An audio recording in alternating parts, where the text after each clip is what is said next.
ओम लंबोदरम परम सुंदरमेकदंतम पीतांबरम त्रिनयनम परमं पवित्रम उद्धदिवाकर विभो ज्वलकांतिकांतम विघ्नेश्वरम सकल विघ्नहरम नमामि। नमस्कार, स्वागत है आपका आचार्य वाणी में। मैं आचार्य विक्रमादित्य आपके साथ हूं और आज का कार्यक्रम जो है हमारा कर्क राशि पर है। गोचर के प्रभाव के अनुसार से कर्क राशि वालों के लिए कैसा रहेगा अक्टूबर के पहले भाग का समय।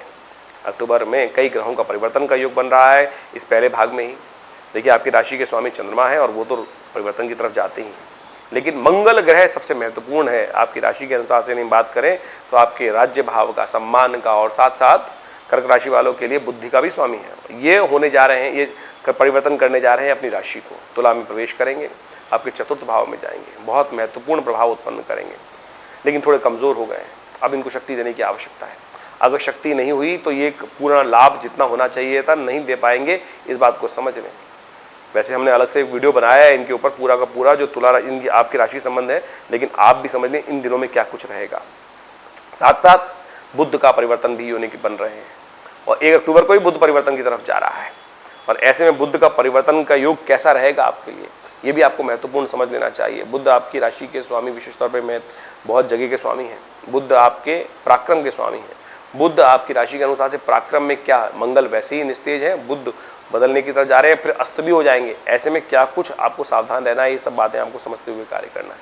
साथ साथ शुक्र ग्रह का परिवर्तन का भी योग बन रहा है, जो विशेष तौर पर आपके धन भाव में जाने के योग बना रहे हैं।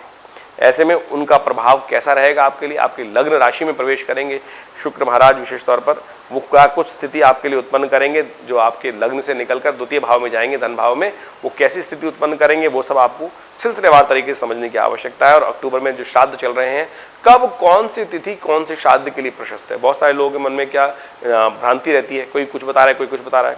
हमने अपने ज्ञान के अनुसार से, शास्त्र विधि के अनुसार से सुंदर परिष्कृत पद्धति को यहाँ विकसित किया है और उसके अनुसार से आपको बताने जा रहे हैं कि कब कौन सी वार में कौन सा योग पड़ रहा है और क्या उसका प्रभाव आपके जीवन में रहेगा। तो संपूर्ण रूप से आप समझ सकते हैं समस्त सिद्धांतों को। तो कर्क राशि वालों, सिलसिलेवार तरीके से बात कर लेते हैं। सबसे पहले बात कर लेते हैं 1 अक्टूबर के बारे में। देखिए 1 अक्टूबर का पंचांग समझ लीजिए। आश्विन मास के कृष्ण पक्ष की द्वितीय तिथि है, रविवार का अवसर है और ग्रह योग आपके विशेष तौर पर कई परिवर्तन के योग बना रहे हैं। और कन्या में बुध का प्रवेश हो रहा है, जो आपके विशेष तौर पे आप समझें सूर्य के साथ जाकर तृतीय भाव में विराजमान हो जाएंगे। ये आपके लिए बड़ा अच्छा योग बनेगा। और ऐसे में तृतीय भाव में जाकर आपकी पुरुषार्थ में भी इंप्रूवमेंट होगा, ऑर्गेनाइजिंग कैपेसिटी में भी इंप्रूवमेंट होगा, नए विशेष तौर पे आपके लिए आगे बढ़ने के अवसर बन सकते हैं। और जो लोग डॉक्टर्स हैं उनके लिए तो बहुत सुंदर योग बनने वाला है, ये बहुत सुंदर रहेगा उनके लिए आगे बढ़ने के। अब जो मेडिकल लाइन में किसी प्रकार से भी कार्य कर रहे हैं उनके लिए उनके व्यवसाय में और आगे बढ़ने के योग सुंदर तरीके से बढ़ सकते हैं। किसी भी प्रकार के हेल्थ सेक्टर से जुड़े वाले लोगों के लिए बहुत महत्वपूर्ण रहेगा। और साथ साथ जो ऑर्गेनाइजिंग मैनेजिंग कैपेसिटीज में मैनेजर्स हैं उनके लिए भी ये समय अच्छा रहेगा। लेकिन दिक्कत एक आने वाली है, दिक्कत ये आने वाली है कि बहुत कम दिन के लिए मंगल बुध परिवर्तन तो हुए हैं, लेकिन फिर अस्त भी होने जा रहे हैं। वो हम बताएंगे आपको कब अस्त होगा, उसका उपाय बता देंगे, चिंता मत कीजिएगा। इस दिन तृतीय का श्राद्ध रहेगा। साथ साथ सिंह राशि में शुक्र का आगमन भी हो रहा है, जो होने वाला है करीब करीब 12 बजे के आसपास। ये भी बहुत महत्वपूर्ण है आपके लिए। धन भाव में शुक्र का आगमन ये विशेष तौर पे कई प्रकार से शुभ की स्थिति आपके लिए उत्पन्न करने के योग बना रहा है और शुद्ध है, प्रशस्त है, बहुत अच्छा है। ऐसे में यदि आप कन्या पूजन भी कर लेना, ये कन्या पूजन का यदि नित्य प्रति आप व्यवस्था बना लें, गौ पूजन की नित्य प्रति व्यवस्था बना लें, कन्या पूजन या गौ पूजन, छोटी बच्चिया का पूजन, ये सब करके आप बहुत बढ़िया तरीके से शुक्र का ये करीब करीब 20-25 दिन का जो ट्रांजिट है, इसका बहुत सुंदर लाभ आपको मिल सकता है। सर्वार्थ सिद्ध योग विद्यमान रहेगा, ये आपके लिए बहुत अनुकूल रहेगा। इसमें खासतौर पे नया कार्य करने के लिए शाम को, सुबह से लेकर शाम के करीब करीब 7:27 तक का मुहूर्त है, ये आपके लिए शुभ है। 2 अक्टूबर के लिए हम बात करें, उस दिन सोमवार का अवसर है, तृतीय तिथि है। विशेष तौर पर सुबह के लिए मध्याह्न में चतुर्थी का आगमन हो जाएगा, लेकिन चतुर्थी अगले दिन नहीं जा पाएगी, बीच में ही क्षय हो जाएगी, सूर्यास्त से पहले, सूर्योदय से पहले अगले दिन के। तो विशेष तौर पे समझ लीजिए कि क्षय तिथि हो गई। चतुर्थी का श्राद्ध इस दिन किया जाएगा। जिनका चतुर्थी को गमन हुआ है उनके निमित्त विशेष तौर पर दान, पुण्य, तर्पण विशेष तौर सब किया जाना चाहिए। लेकिन नए कार्य को आरंभ करने के लिए तिथि शुभ नहीं है, रिक्ता तिथि है और साथ में क्षय तिथि भी है, तो इस बात का ध्यान रखते हुए कार्य करेंगे। ग्रह आपकी राशि के अनुसार से हम बात करें तो कर्क राशि वालों के लिए ग्रह अनुकूल बने हुए हैं, लाभ की स्थिति बन रही है, सम्मान में इजाफा होने की स्थिति बन रही है। ऐसे में बस एक बात का ध्यान रखना है कि जो ग्रह योग है वो वहां पर एक उपाय कर लें तो बहुत सुंदर हो सकता है। आपके लिए अच्छा ये है कि आप इस शुभ तिथि में भगवान शंकर के निमित्त मंदिर में जाकर उनका दूध से अभिषेक करें, थोड़ा तिल डालकर, तो राहु को भी अनुकूल कर लेंगे, क्योंकि राहु चंद्रमा बृहस्पति की युति है, उसमें राहु उस पर ग्रहण लगा रहा है, तो इस उपाय को कर लेने से उस अशुभ प्रभाव को दूर करने का आपको रास्ता मिल सकता है। 3 तारीख यदि हम बात करें तो अक्टूबर के दिन, उस दिन मंगलवार का अवसर है, पंचमी तिथि विद्यमान है और कई ग्रहों का परिवर्तन का योग बन रहा है। सुबह से ही ग्रहों का परिवर्तन दिखा रहा है ग्रह, और इस दिन परिवर्तन 3 ग्रहों में चंद्रमा परिवर्तन होंगे, करीब करीब रात्रि में ही परिवर्तन कर लेंगे, वो उच्च के हो जाएंगे। वहीं तुला राशि में मंगल का प्रवेश हो जाएगा, ये बड़ा महत्वपूर्ण परिवर्तन है, लेकिन अस्त स्थिति में वो आपके चतुर्थ भाव में आगमन हो जाएगा। इसके साथ साथ कन्या राशि में बुध जो चल रहे हैं वो अस्त हो जाएंगे, ये आपके लिए थोड़ा कष्ट वाला रहेगा। तो ऐसे में इस तिथि को बहुत अच्छे से समझ लें। ऐसे में क्या उपाय किया जाए, क्योंकि मंगल अस्त स्थिति में परिवर्तन कर रहे हैं, मंगल चतुर्थ भाव में आ रहे हैं। चतुर्थ भाव में मंगल आकर आपके लिए बहुत सुंदर योग बनाते हैं। आपके लिए कहा जाता है कि कई प्रकार से आपके संपर्कों में, आपके बहुत सारी चीजों में, आपके वर्चस्व में इजाफा कर सकते हैं। लेकिन क्या समस्या उत्पन्न करते हैं कि आप शिक्षा तो दूसरों को देने का प्रयास करते हैं, लेकिन खुद उस पर अमल नहीं करते हैं। आपके बताए हुए मार्ग से लोग लाभ ले लेंगे, लेकिन आप उस पर चलने में संकोच करेंगे और वहीं आपको दिक्कत हो जाएगी। और ऐसे मंगल अस्त भी चल रहे हैं, तो आपके लिए हमने अलग से वीडियो बनाया। हमने आपको आरंभ में बताया था कि मंगल का प्रभाव आपके लिए कैसा रहेगा, क्योंकि ये बहुत लंबा समय के लिए मंगल परिवर्तन की तरफ जा रहा है। मंगल 4 महीने के लिए अस्त हो गए हैं और 4 राशि में परिवर्तन करेंगे, तो आपको सिलसिलेवार तरीके से समझने की आवश्यकता है कि इन 4 महीनों में बहुत रेयरस देखा जाता है, बहुत वर्षों बाद ऐसा देखने को मिल रहा है कि मंगल करीब करीब 4 राशियों में ट्रांजिट करेंगे और चारों में अस्त स्थिति में निकलेंगे।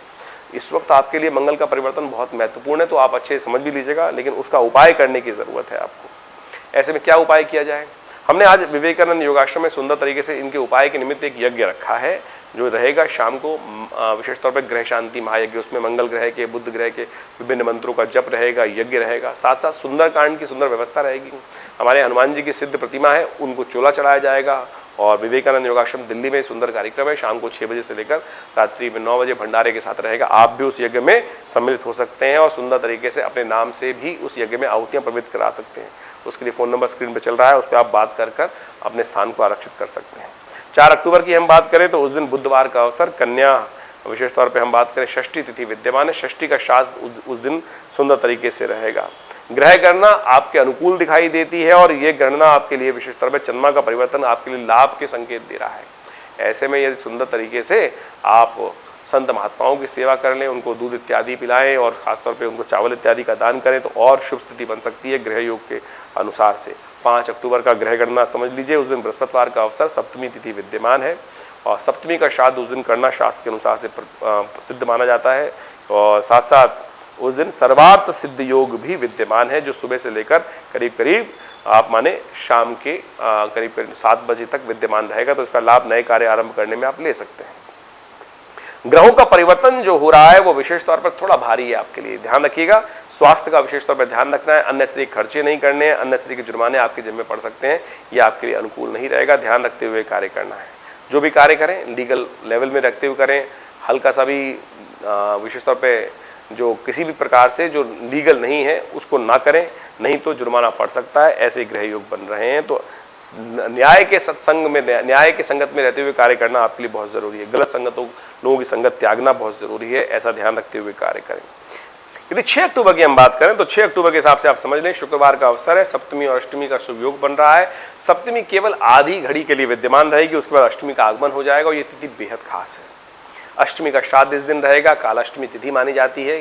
भगवान विष्णु की, भगवान शंकर की विशेष तौर पर पूजा की जाती है और साथ साथ महालक्ष्मी व्रत भी इस दिन समाप्त हो रहे हैं। पिछले 16 दिनों से लगातार जो महालक्ष्मी जी की आराधना चल रही थी और उसमें श्री सूक्त का सुंदर पाठ चल रहा था, हमने आश्रम में बहुत सुंदर यज्ञ रखा हुआ है, नित्यपति महालक्ष्मी जी की आराधना चल रही है और बहुत सारे लोगों ने इन महालक्ष्मी के यज्ञों में अपने सुंदर अनुष्ठान को भी हमारे आश्रम पे कराया है। उनके निमित्त श्री यंत्र सिद्ध करके बनाए जा रहे हैं, वो आज प्रतिष्ठित होकर पूर्ण हो जाएंगे और फिर उनको भेज दिए जाएंगे जिन जिन्होंने आरक्षित कराए हैं।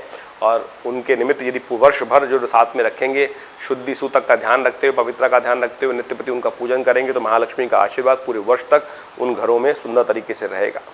देखिए ग्रहों का योगायोग विशेष तौर पर आपके लिए थोड़ा भारी दिखाई देता है। आपको ध्यान रखना है स्वास्थ्य का, आपको ध्यान रखना है जुर्माने का, आपको कहीं भी बेकार ओवर एक्सपेंसेस नहीं होना है, यानी एक्सपेंडिचर बढ़ाने के योग बनाता दिखाई दे रहा है। उपाय के तौर पर आपके लिए सबसे अच्छा ये है कि आप ऐसे में महालक्ष्मी का पूजन करें, खीर का भोग लगाएं भगवती को, खट्टे फलों का दान करें। ये सुंदर उपाय कर कर लाभ ले सकते हैं।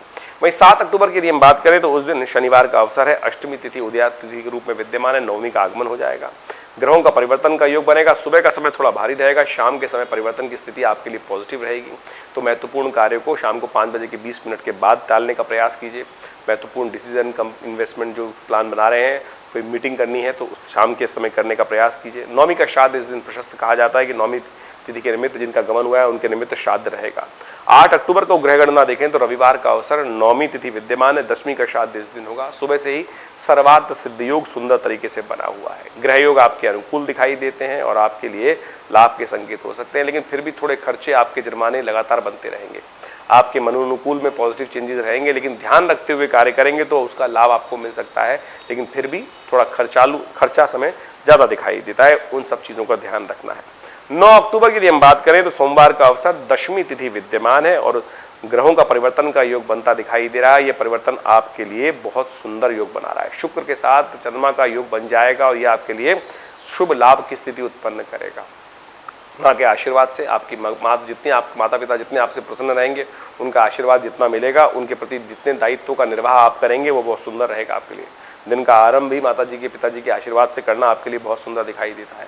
एकादशी का श्राद्ध इस दिन प्रशस्त है। एकादशी के निमित्त जिनका गमन हुआ है उस दिन उनका श्राद्ध किया जाएगा। देखिए, वैसे तो शास्त्र के अनुसार से कहा जाता है कि आश्विन मास के कृष्ण पक्ष में आने वाली एकादशी इंदिरा एकादशी के रूप में जानी जाती है, लेकिन इंदिरा एकादशी 10 तारीख को है।